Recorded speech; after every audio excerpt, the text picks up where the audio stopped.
Hello there. My name is Hope Boykin, and I am an educator, creator, mover, and motivator.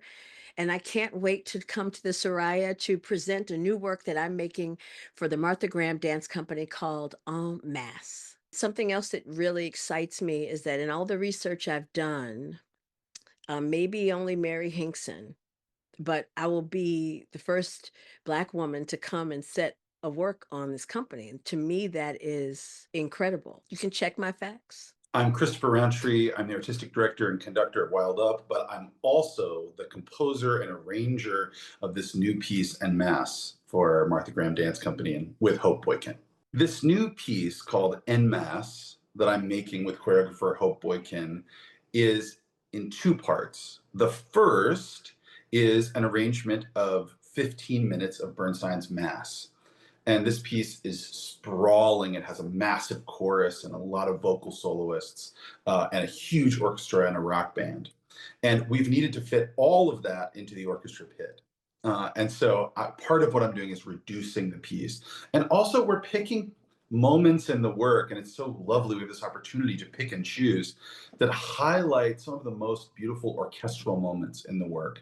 And then some of that more Broadway kind of rock band feeling stuff, but they kind of swerve back and forth together over those 15 minutes. When Janet Albert and Thor, approached me with this project, it was like, "Hey, create. We want you to be a part of the Graham 100." And I'm thinking, "Yay!" I mean, who wouldn't want to choreograph for Martha Graham? And then also this idea of working with Leonard Bernstein's music. And I had just done the 50th anniversary or choreographed the 50th anniversary celebration of Mass for the Kennedy Center. And knowing that I danced with Alvin Ailey for a long time, the Alvin Ailey American Dance Theater for 20 years, and that Alvin Ailey choreographed the original opening of the Kennedy Center with this music made me feel like I was really bringing a legacy forward. The other portion of this piece is scored with a new work that I'm writing after a theme of Leonard Bernstein. The piece is called For Martha, Variations on a Theme by Leonard Bernstein. The last year that Bernstein was alive, he and Martha were actually working on a ballet together. And this was a remarkable revelation for all of us. And we heard from Bernstein's estate that there was 1 minute of music that existed. But as I get ready to make this 20 something minute work, because we're using about 15 minutes from the original mass that will be reworked and reformed by Chris Rountree, the great Chris Rountree. Then this new work that'll be 6 or 7 minutes. We're blending these ideas into how it's going to formulate. And these two themes of Leonard Bernstein's, one is buoyant and energetic and rhythmic and a little gnarly, and it feels like there's even though we just had the piano score, I felt like there was a horn singing in the middle voice. And I felt like maybe there was a bassoon joining that horn.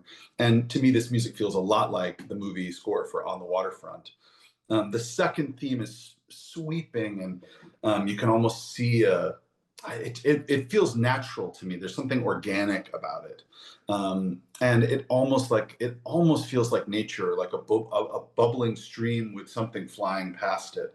And the theme feels something like the second theme in the Overture to Candide. So I do know the music that Leonard Bernstein created for Mass, a theater piece for singers, players, and dancers.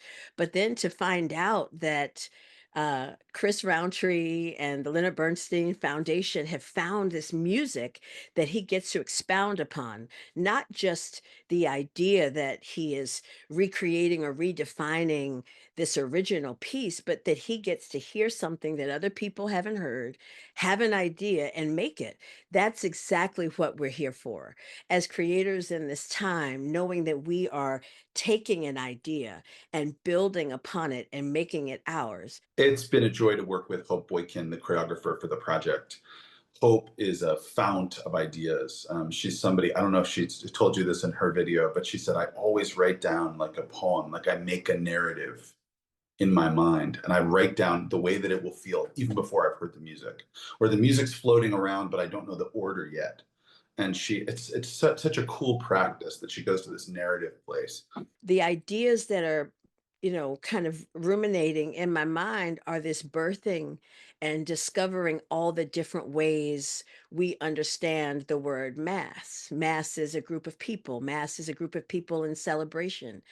Mass is, I say it in a way that I'm also grateful, but mass is what was removed from, my mother's breast, as she is a breast cancer survivor.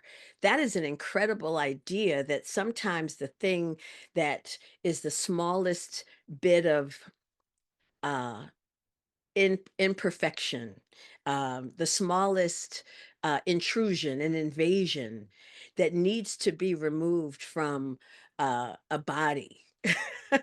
Like, even saying it makes me a little bit emotional, because that thing can either promote a celebration of life or, inflict harm. And so, how do we judge how our bodies, our minds, our mass can infect or bring great attribute to the communities that we live in? The idea of helping two giants like Martha Graham and Leonard Bernstein meet posthumously is both an incredible responsibility and just the most exciting possible thing. And the fact that we're getting to do that is not lost on any one of us. Those folks producing Thor at the Soraya, Janet and Martha Graham, Hope and I, all of us, we are just so excited about this and about just what it means. And Hope and I were talking early on about this piece, and she was like, "This one's got to be good. This one's got to be good." Just feeling the weight of giants. And I was like, "Hope," and she's like, "But we have to make it ours. We have to make it ours."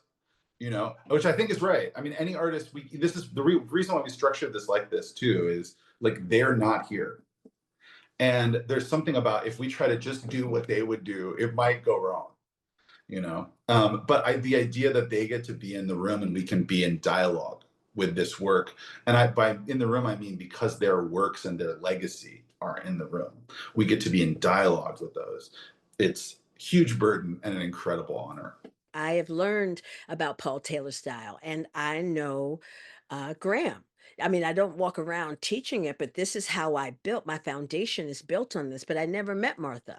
And so the fact that I get to meet her in this space, in this way, with these artists, is unbelievable. And then Chris Rountree gets the same opportunity.